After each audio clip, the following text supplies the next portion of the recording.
concerning the legacy of the ROCOR and her successors, the Russian Orthodox Church outside of Russia, although striving, or so it seemed, to protect itself from modernism and the pan-heresy of ecumenism, nevertheless failed to do so in a consistent manner. This is evident from the fact that for several years the ROCOR housed new calendarist parishes and ordained persistent new calendarist priests and consecrated new calendarist bishops, such as the Romanian Teofil Ionescu and the Bulgarians Andrei Petkov and Kirill Yomchev. It is also a fact that Bishop John Maximovich blessed missions in France to serve according to the papist Paschalion, and in 1964, Bishop John Maximovich had consecrated the Russian Jew Freemason Evgraf Kovalevsky, who continued to adhere to the papist Paschalion. Additionally, throughout the period of its history, the ROCOR had maintained communion with such new calendarists and has offered the mysteries to the Parisians, despite their schism and submission to the Ecumenical Patriarchate, as well as to the Metropolia, despite its schism and submission to the Moscow Patriarchate.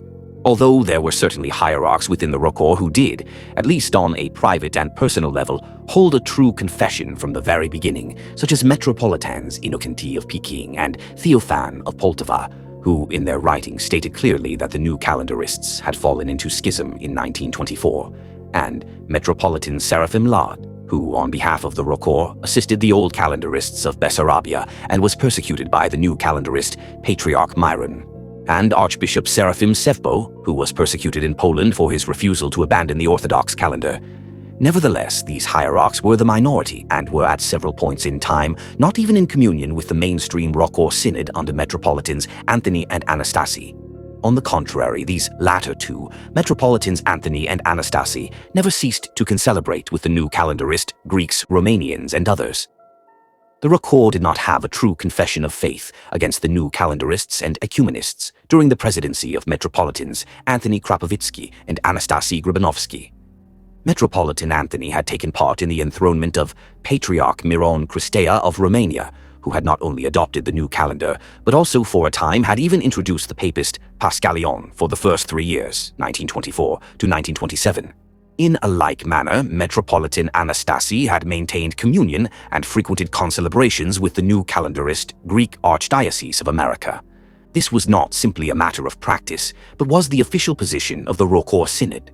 For in an address to the Ecumenical Patriarchate and the Greek Archdiocese of America on 14/27 September 1961, the ROCOR Synod declared, "Our church keeps the old calendar and considers the introduction of the new calendar a great mistake. Nevertheless, her policy was always to keep spiritual communion with the Orthodox churches, who accepted the new calendar as long as they celebrated Pascha, according to the decision of the First Ecumenical Council. Our church has never declared the Ecumenical Patriarchate or the Greek Archdiocese of North and South America to be schismatic and did not break spiritual communion with them." In another address to the new calendarist Church of Greece on the 3rd of October 1961, the ROCOR Synod repeated this unorthodox position yet again, stating, "Our church keeps the old calendar and considers the introduction of the new calendar to be a mistake. Nevertheless, we never broke spiritual communion with the canonical churches in which the new calendar had been introduced." This is not a true confession of faith, but is rather a semi-ecumenistic mentality bordering on uniatism. For the Pope of the East, namely, the unorthodox ecumenical patriarch and those in communion with him, were not only serving according to the new calendar, but were also heavily involved in ecumenistic activity with the Anglicans. Additionally, these new calendarist jurisdictions were members of the World Council of Churches since its very foundation in 1948. By maintaining this uncanonical communion with the new calendarist jurisdictions, the ROCOR was responsible for the following hypocritical paradox. For although the ROCOR claimed to not be in communion with the Moscow Patriarchate, it nevertheless maintained full communion with jurisdictions that, in turn, retained full communion with the Moscow Patriarchate. In effect, the ROCOR was in communion with the Moscow Patriarchate. There was no way the ROCOR could escape this vicious cycle unless it officially severed communion with the new calendarists and ecumenists. This is not only my opinion, but was also that of Archbishop Avaki of Syracuse, as recorded in the Acts of the ROCOR Sobor of 1961, where he pointed out this most dreadful state of confession, or rather lack thereof, that the ROCOR found itself in. During the presidency of Metropolitan Filaret, the ROCOR changed its course for the better. After his public sorrowful epistles in which he warned of the dangers of ecumenism were not heeded by the ecumenistic jurisdictions, the Metropolitan severed communion with them. Agreeing with him, many of the bishops did likewise, but not all of them. In September 1971, most of the ROCOR bishops officially embraced the confession faith of the genuine Orthodox Church, that the new Calendarists and ecumenistic jurisdictions are schismatic and void of sacramental grace. The GOC confession was openly read by the then Far George Grab, synodal secretary, in the presence of the Synod of Bishops. The ROCOR bishops who were present were therefore received into communion by this very rite of confession of the faith, after which the two representatives of the genuine Orthodox Church, namely the bishops Callistus of Corinth and Epiphanius of Cyprus, embraced the ROCOR bishops with a thrice holy kiss, accompanied by tears of joy from both Greeks and Russians alike. However, when the bishops of the genuine Orthodox Church requested that the ROCOR Synod provide such a confession of faith in writing, such a clear written confession was never received. However, Archbishop Andrew of the genuine Orthodox Church of Greece did receive a letter from Archbishop Vitali of Montreal, 803, May 13, 1972, who, among other things, wrote, "The calendar issue was settled during the time of Pope Gregory, when the Orthodox Church was called to join the mentioned change. Already from that moment the Church has expressed her opinion, the Church has condemned and anathematized it. During the lately convened Great Hierarchical Council in the Cathedral of St. Nicholas in Montreal, the seat of my mediocrity, the eternal condemnation of the Papist calendar was repeated, when we in a conciliar manner condemned the heresy of ecumenism, the door to which heresy has been shown in detail to be precisely this issue. If our Holy Church has until recently practiced condescension in the sphere of relations with other churches, it was in the hope that a free pan-Orthodox council would be convened, which, in our opinion, cannot happen without setting free the Russian Church. Seeing, however, that the desired pan-Orthodox council not only cannot be free, but also that it may not condemn the innovation and bring peace back to the Church, but that it will actually adhere to the heresy, we, obeying our hierarchical conscience, are ringing the warning bells. What further proof is needed to show that the confession of faith of our Holy Synod concerning the calendar change, as one that is the cause of a schism, is clear and consistent? Although this letter by Archbishop Vitali does not state clearly that the ecumenists are void of grace, it does, however, identify the fact that, although the ROCOR had previously acted with condescension towards the new calendarists, she did so only because she hoped for a pan-Orthodox council to bring about a restoration of the old calendar. However, seeing that no such pan-Orthodox council would take place, but that rather world orthodoxy was plunging itself further into the pan-heresy of ecumenism, such a pan-Orthodox council cannot be expected unless it is to be attended only by the anti-ecumenistic churches, namely the old calendarists, catacombists, and ROCOR. Whereas in May 1972, Archbishop Vitali sent the above positive statement, only 2 years later, on the 5th of October 1974, Metropolitan Philaret wrote to Archbishop Andrew of the genuine Orthodox Church of Greece, 3:50-760, quoting the following decision of the ROCOR Synod held on 12-27 September 1974. Concerning the question of the presence or absence of grace among the new calendarists, the Russian Orthodox Church abroad does not consider herself or any other local church to have the right to make a conclusive decision, since a categorical evaluation in this question can be undertaken only by a properly convened, competent ecumenical council with the obligatory participation of the Free Church of Russia. Thus, whereas previously the ROCOR Synod had officially embraced the confession verbally in 1971, and whereas Archbishop Vitali had stated no future pan-Orthodox council, including the ecumenists, was possible, yet now the ROCOR Synod had officially declared that the true confession cannot be declared until it is decided by a so-called future pan-Orthodox council, implying the fantasy that the ecumenists would suddenly make a 180-degree about-face and suddenly anathematize themselves and bring about the restoration of the patristic calendar.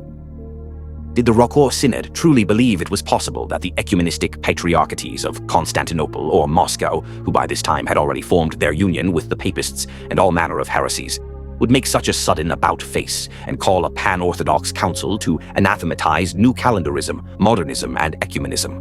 If not, then who was to call and attend this expected future pan-Orthodox council? Perhaps only those Orthodox churches which kept the old calendar and were not engaged in ecumenical activity. If this were the case, then this pan-Orthodox council would only include the old calendarists of Greece, Cyprus, and Romania, the catacombists of Russia, and the ROCOR itself. However, the genuine Orthodox churches of Greece and Cyprus, Matthewites, had held this confession since the very beginning in 1924. The old calendarists under Auxentius, Florinites, had wavered on this opinion in the past, but had officially declared the confession once again in 1974. the old calendarists of Romania, be they Galactianites or Victorites. Both held the new calendarists to be graceless, while only differing on the issue of whether new calendarists were to be received by chrismation or by baptism. As for the Catacomb Church of Russia, it had held this confession, to wit, that the Moscow Patriarch hate and all those in communion with it are graceless, from as early as 1927, and especially according to the teachings of Bishops Andrew of Ufa, Joseph of Petrograd, Peter of Glazov, and Barnabas of Peters. Not only this, but a large chain of catacomb parishes throughout Russia, loosely organized by Firas Anthony, later named Epiphany, Chernov, had officially declared this confession of faith in 1978, although they stated that they were merely repeating what had always been the position of the Catacomb Church of Russia. Even the ROCOR itself, in the presence of Bishops Callistus and Epiphanius, had officially embraced this confession in 1971, that the ecumenistic jurisdictions are schismatic and void of sacramental grace. So then, if the ecumenistic jurisdictions were definitely not to be expected to anathematize themselves, and if all of the existing traditionalist jurisdictions had either always held the confession or had at least embraced it by 1974, then for what reason could the ROCOR not submit this decision in writing until the supposed summoning of a future pan-Orthodox council? Again, on the 18th of September, the 1st of October, 1974, the ROCOR Council of Bishops declared, manifesting goodwill, the Russian Orthodox Church abroad has called and addressed separate groups of the Church of the Old Calendarists to find the path to make peace and attain fraternal unity. However, the Russian Orthodox Church abroad has no canonical power over the church jurisdictions in Greece, and therefore cannot interfere in their life with decisions that would be obligatory in questions of their disagreements. The synod stated this with the misconception that the two Greek Old Calendarist synods, namely the Matthewites and the Florinites, were in disagreement over the issue of valid mysteries among the ecumenists. However, the Matthewites held the true confession as always, while the Florinites, while wavering in the past, were at this time in agreement with the Matthewites, for the synod of Archbishop Auxentius had officially declared the new calendarists to be graceless earlier that year, 1974, and had even struck a bishop from their membership, Petros of Astoria, for his refusal to comply with this decision. Thus, if both the Matthewites and the Florinites, who were the only anti-ecumenists among the Greeks, had both declared the new calendarists to be graceless, and since the ROCOR Synod had officially embraced this confession in 1971 upon their reception into communion with the genuine Orthodox Church, why could this decision not also be made in writing? Alas, it was the ecumenistic element within the ROCOR, as exemplified in the person of Archbishop Anthony of Geneva, who could not allow such a decision to be made in writing, for it would thwart their desire to concelebrate with the new calendarists, Sergianists, modernists, and ecumenists, as had been their common practice. This unfortunate victory on the part of Anthony of Geneva and the ecumenistic element within the ROCOR, the self-same ecumenistic element which eventually caused the submission of the ROCOR to the Moscow Patriarch hate, is what caused the genuine Orthodox churches of Greece and Cyprus to officially sever communion with the ROCOR in 1976, followed by a large portion of the Catacomb Church of Russia in 1978. These three churches, namely the genuine Orthodox Church of Greece, headed by Archbishop Andrew and now Metropolitan Kyriakos, the genuine Orthodox Church of Cyprus, headed by Metropolitan Epiphanius and now Metropolitan Parthenios, and the Catacomb Church of Russia, at that time in 1978 being without hierarchy and managed by the efforts of Father Anthony Chernov, but now headed by Metropolitan Seraphim, have always maintained ecclesiastical communion from then until now, based on the true confession of faith. This communion of truly confessing churches was only just recently joined by two other churches, namely the genuine Orthodox Church of Romania, led by Metropolitans Cassian and Gerontios, and the genuine Orthodox Church of Africa, led by Metropolitan Matthew. Thus, the true confession of faith, that the new calendarists, Sergianists, modernists, and ecumenists are in schism and heresy and therefore deprived of sacramental grace, is expressed by a truly pan-Orthodox council of bishops. Due to the unorthodox position held by the ROCOR Synod, as exemplified in its official decision at the Sobor of 1974, the genuine Orthodox churches of Greece and Cyprus were correct to sever ecclesiastical communion with the ROCOR in January 1976, after 2 years of patiently waiting for the ROCOR to re-examine its decision. Again, the Catacomb Church of Russia, as represented by the several communities gathered by the labors of Fra Anthony, Epiphany, Chernov, was also correct to sever communion with the ROCOR in 1978 for the very same reason, namely, the lack of a clear Orthodox confession on the part of the ROCOR Synod of Bishops. Metropolitan Philaret did hold the confession of faith in his private personal opinion. Thus, in a letter to Metropolitan Epiphanius of the genuine Orthodox Church of Cyprus, dated the 20th of September 1975, Metropolitan Philaret wrote, "From the beginning, our Russian Church has known that the calendar innovation was unacceptable and has not dared to move this boundary set by patristic tradition, for the ecclesiastical calendar is a support of the life of the Church, and as such is fortified by decrees of holy tradition. However, it is obvious to all that the calendar innovation caused a schism in the Greek Church in 1924, and the responsibility for the schism weighs exclusively on the innovators. This is the conclusion that will be reached by anyone studying the patriarchal tomoi as that of 1583, and taking into account the wretched and self-evident fact of the schism and the frightful punishments, persecutions, and blasphemies which those who have cleaved to the patristic piety of holy tradition have undergone.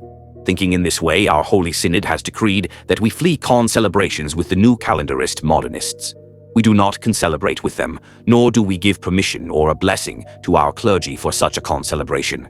In order to assure you of the truth of what we say, we inform you that whenever a community in the diaspora is received into our church, they are required to follow the patristic calendar of the Orthodox Church." In the above, although Metropolitan Philaret does not clearly declare the new calendarists to be graceless, he nevertheless does state that the new calendarists are the cause for the schism, and therefore schismatic subject to the patriarchal tomos of 1583, in which they were anathematized. Metropolitan Philaret only began to show a clear confession of faith in the years after the severing of communion between the ROCOR and the genuine Orthodox Church. However, his position was only heard during his speeches at the yearly Sobor of Bishops behind closed doors, and these parts of the acts of the Synod were not made public. His Orthodox confession was also to be found in his completely private and personal letters to various members of his church. Thus, in his letter to Abbess Magdalena Grab of Lesna Convent, the 26th of November, the 9th of December, 1979, he declared that the Parisians who belonged to the Ecumenical Patriarchate and the American false autocephalites, who were in communion with the Moscow Patriarchate and the rest of world orthodoxy, to be graceless schismatics. Thus he wrote, "To such a degree do I not believe in the grace of the schismatics' manipulations, that in the event that I were dying and it was necessary to give me communion, I would receive it neither from the Parisians nor from the American false autocephalites, lest in place of the holy mysteries I should swallow a piece of bread and some wine." In this same letter he also stated, "I am accused of excessive strictness and of fanaticism, but I have sufficient basis for holding my point of view, for behind me stand great authorities, both ancient and contemporary." He then expounds the teachings of various holy fathers, and after quoting St. John Chrysostom, Metropolitan Philaret asks, "What do these clear and categorical words of this holy father signify? They indicate nothing other than that schism is graceless. Christ was not divided, and his grace is one. If one is to believe in the state of grace of schism, then one must either admit that we do not have grace, those who broke away having taken it with them, or else admit that there are two graces and obviously two true churches, for grace is given only in the true church." After this, Metropolitan Philaret expresses disagreement with the reposed Bishop John Maximovich for his actions in France, namely, for failing to express the true confession of faith from the very beginning, as he should have. Accordingly, Metropolitan Philaret writes, "And I cannot understand the position taken on this issue by the late Vladika John, a true minister of God and a man of God. Why didn't he dot the I from the very beginning and explain to the Avlogians the total falsehood of their path and position? For it is precisely because of this, because it was not stated at once and clearly where the truth is, and where falsehood, for two truths there cannot be. Where is white and where black, where light and where darkness, which path is correct and which incorrect? There would not now exist this interjurisdictional hodgepodge, and the position would be clear." To this he adds a quote from his fellow laborer, Archbishop Nectary of Seattle. "How correct Vladika Nectary is when he always affirms, there is no such thing as different jurisdictions, but there is only the Orthodox Church abroad, and outside of her are schisms and heresies." Archbishop Nectary obviously referred only to the ecumenistic jurisdictions and not to the genuine Orthodox Church, which had received the ROCOR into communion in 1971 on the very basis of this holy confession. Metropolitan Philaret then provides the following interesting quote from Metropolitan Anthony Krapovitsky. Unfortunately, some Orthodox laymen, even, alas, many priests and hierarchs, have subjected themselves to this state of gracelessness, although still retaining the outward appearance of the church services and the apparent performance of the mysteries. Finally, Metropolitan Philaret ends his letter with the following comment on the aforesaid quote. "Ponder those last words of the great Abba, the apparent performance of the mysteries. What horror! But these his words concur totally with my own conviction regarding the gracelessness and inefficacy of schismatic mysteries. When, at the Sobor, I cited these words of Vladika Anthony in support of my conviction, the hierarchs received them in silence. Vladika Anthony of Geneva likewise held his peace, while Vladika Philothei of Hamburg thanked me on behalf of the entire Sobor for such an exceptionally important explanation. Yet it was precisely this very confession that the genuine Orthodox Church had asked the ROCOR to provide in writing from as early as 1971. However, the ROCOR Synod failed to do so, which resulted in the severing of communion between the genuine Orthodox Church and the ROCOR in 1976. Perhaps it can be said, and only by extreme economy, that Metropolitan Philaret and Archbishops Averky of Syracuse, Philothei of Hamburg, Nectary of Seattle, Andrew of Rockland, Gregory Grab, and perhaps even others, held a true confession of faith on an individual basis. But it can by no means be said that the Synod or the ROCOR as a whole adhered to this confession, either in theory or in practice. Had the ROCOR boldly confessed this true confession, it would have sent it in writing as requested, and the genuine Orthodox churches of Greece and Cyprus would not have severed communion in 1976, neither would have the Catacomb Church of Russia done so in 1978. However, a step in the right direction occurred in 1983, when the ROCOR Synod, under the presidency of Metropolitan Philaret, issued the following anathema against the pan-heresy of ecumenism. Those who attack the Church of Christ by teaching that Christ's Church is divided into so-called branches, which differ in doctrine and way of life, or that the Church does not exist visibly, but will be formed in the future when all branches or sects or denominations, and even religions will be united into one body, and who do not distinguish the priesthood and mysteries of the Church from those of the heretics, but say that the baptism and Eucharist of heretics is effectual for salvation. Therefore, to those who knowingly have communion with these aforementioned heretics, or who advocate, disseminate, or defend their new heresy of ecumenism under the pretext of brotherly love, or the supposed unification of separated Christians, anathema. When the then Archbishop Vitali of Montreal first published this anathema against ecumenism in his periodical Orthodox Life, Vol 34, No. 4, July-August 1984, he characterized it as follows. Without doubt, the time for discussion and polemics has passed, and the time has come to judge this movement, and, however insignificant our Council of 1983 may seem, it has at last condemned ecumenism and anathematized it. Further down in the same article, he writes, in regard to ecumenism, every local church has had ample time, more than a century, to spend examining it, and if the local churches base their teachings and life upon the canons of the Holy Apostles and the other Orthodox councils, then they cannot but recognize that ecumenism is clearly the most pernicious of heresies, for it has gathered all the heresies that exist or have existed, and has called this union a church, a deed that savors of Antichrist. By proclaiming this anathema, we have protected our flock from this apocalyptic temptation, and at the same time have reluctantly put before the conscience of all the local churches a serious issue, which sooner or later they must resolve in one way or the other. Their future spiritual fate in the Universal Orthodox Church will depend upon the resolution of this question. However, after Archbishop Vitali had succeeded Metropolitan Philaret as first hierarch of the ROCOR Synod, he had weakened his position regarding the authority of the 1983 anathema against ecumenism. Thus, in his Nativity Epistle of 1986, Metropolitan Vitali retreated from his previously orthodox stance and wrote, "We have pronounced an anathema upon the heresy of ecumenism for the benefit of the faithful of our church alone, yet we thereby also call upon the local churches, in a modest but firm, gentle but decisive manner, to give serious thought to the implication of our action." Since when has the Orthodox Church ever considered the term anathema to be modest, firm, gentle, but decisive? Since when is an anathema only a warning and not a condemnation? What of Metropolitan Vitali's earlier statement, "The time for polemics has passed and the time has come to judge this movement"? Was he then mistaken? Also, how could the anathema be meant to be applied only to members of the ROCOR and not to world orthodoxy, if the members of the ROCOR were anti-ecumenist, while the members of world orthodoxy were deeply involved in ecumenism? Such a definition only leads to the following absurd consequence. whereas a simple but unknowledgeable, ecumenically minded member of the ROCOR would find himself under anathema. The pioneers of ecumenism such as Meletios Metaxakis, Chrysostom Papadopoulos, Miron Christea, Athenagoras Sparou, Demetrius of Constantinople, Pimen of Moscow, German of Serbia, and today's pan-heretics, Bartholomew of Constantinople and Alexius of Moscow, would be free from any such judgment whatsoever and would get off scot-free.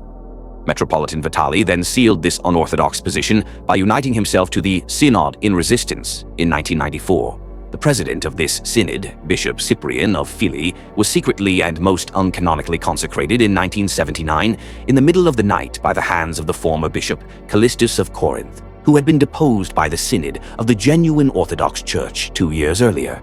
He was assisted in the consecration by the Florinite bishop Anthony of Megara, who acted without the knowledge or permission of Archbishop Auxentius, even though the consecration occurred within the boundaries of Archbishop Auxentius's own diocese. Furthermore, although Bishop Cyprian was consecrated by Bishops Callistus and Anthony, both of whom strongly believed that the new calendarists were graceless, nevertheless, Bishop Cyprian cited his refusal to accept the strict ecclesiology as his reason for creating his own synod. But if the true confession that the new calendarists do not possess valid mysteries is somehow unacceptable, then why did Bishop Cyprian allow to be consecrated by adherents of such an ecclesiology? Furthermore, Bishop Cyprian's flock consisted only of new calendarists, whom he would commune of the mysteries without requiring them to denounce their error. For Bishop Cyprian preached openly that the new calendarists were the mother church, from which grace is obtained, and that the members of this mother church, despite being heretics, are only ailing members of the same church. Yet, despite these heretical opinions, the ROCOR Sobor of 1994, under the presidency of Metropolitan Vitali, declared, "The Synod of Metropolitan Cyprian adheres wholly to the exact same ecclesiological and dogmatic principles as our Russian Church outside of Russia. This is set forth in detail in their pamphlet, An Exposition of the Doctrine Concerning the Church for Orthodox Opposed to the Heresy of Ecumenism." Thus, the Russian Orthodox Church outside of Russia officially made Cyprian's heresy her own. Bishop Gregory Grab protested against this communion with Bishop Cyprian in his letter, The Dubious Orthodoxy of Metropolitan Cyprian's Group, Church News, No. 5, Sept. 1994, pp. 2-4. In this article, he writes, "I have been given the opportunity to acquaint myself with several letters written by one of the bishops of Metropolitan Cyprian's Group.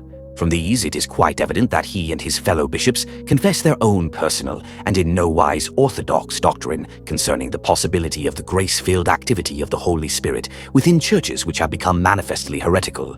All the new calendarists, without the least exception, are likewise very active ecumenists. The old-style churches, Russian and Serbian, have for a long time now also confessed this very same heresy. But behold, this hierarch of Metropolitan Cyprian's Group insists on the opinion that, so he says, the new calendarists, besieged by the heresy of ecumenism and innovation, have not been deprived of grace, or at any rate it is not within our competency to make such a pronouncement on our part. We are not speaking of union with Belial, but only with those ailing in faith, several of whom are in need of spiritual treatment. In view of this, we do not totally break off communion with them." In another letter, the same hierarch expresses the thought totally unacceptable and absurd from a dogmatic point of view, and from that of the Holy Fathers, that this group, while recognizing that the ecumenists have grace, is only walling itself off from their errors. In pronouncing its decision concerning communion with Metropolitan Cyprian's Group, our Sobor, unfortunately, did not also call to mind the text of that decision taken formerly under the presidency of Metropolitan Filaret, anathematizing the heresy of ecumenism. Among others, it contains such words as these: "Therefore, to those who knowingly have communion with these aforementioned heretics, or who advocate, disseminate, or defend their new heresy of ecumenism, anathema." Indeed, by not investigating the matter seriously and by forgetting about this previously confirmed anathematizing of the new calendarists, ecumenists, or perhaps not venturing to abrogate this resolution, our Sobor, as frightful as it may be to admit, has fallen under its own anathema. Alas, the ROCOR Synod under Metropolitan Vitali maintained this communion with the false Synod in Resistance from 1994 until very recently, when the decision of the ROCOR Synod to begin negotiations with the Moscow Patriarchate placed the ROCOR in a state far worse than that of the Cyprianities themselves. Thus, in October of 2000, the ROCOR Synod officially published an encyclical in which it made known its desire to reunite with the Moscow Patriarchate. Thus, the ecumenistic element within the ROCOR made its second great victory. The first ecumenistic victory was in 1974, when the ecumenistic-minded hierarchs in ROCOR, such as Anthony of Geneva, refused Metropolitan Philaret and his fellow hierarchs to publish written statements that the new Calendarists and the Moscow Patriarchate are schismatics and void of grace. Anthony of Geneva threatened to cause a schism if any such decision was made. But since the remaining hierarchs complied with Anthony of Geneva's wishes to prevent a schism, Anthony and the ecumenistic element of the ROCOR proved to be victorious.